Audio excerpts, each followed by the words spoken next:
Hello.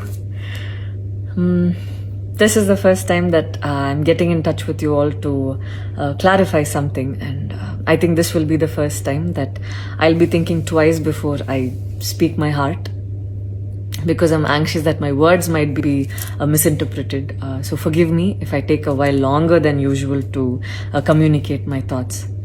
And I'd like to do this in English.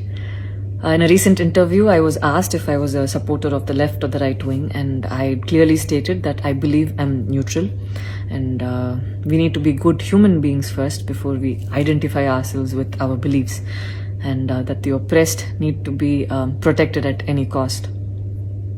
So further into the interview, I went on to elaborate on how I look at things, and I had quoted two references which had a huge impact on me, and which left me traumatized for days.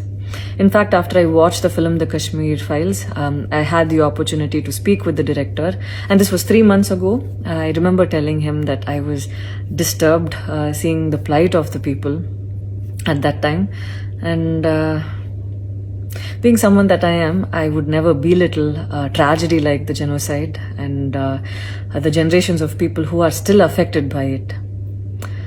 Having said that, I can never come to terms with the mob lynching incident that had taken place during our COVID times, because I remember seeing that video and being shaken for days. I believe that violence in any form is wrong, and violence in the name of any religion is a huge sin. So this is all that I intended to say, and that's all. But it was very disturbing to see that many people online justified the mob lynching incident, and I don't think any of us have the right to take another person's life. Being a medical graduate, I believe that all lives are equal and all lives are important. And I hope a day doesn't come when a child is born and he or she is scared of his or her identity. And I pray that we're not heading towards that, at least. 14 years of my life, my school life, I remember every day going to school and chanting, "All Indians are my brothers and sisters. I love my country and I'm proud of its rich and varied heritage."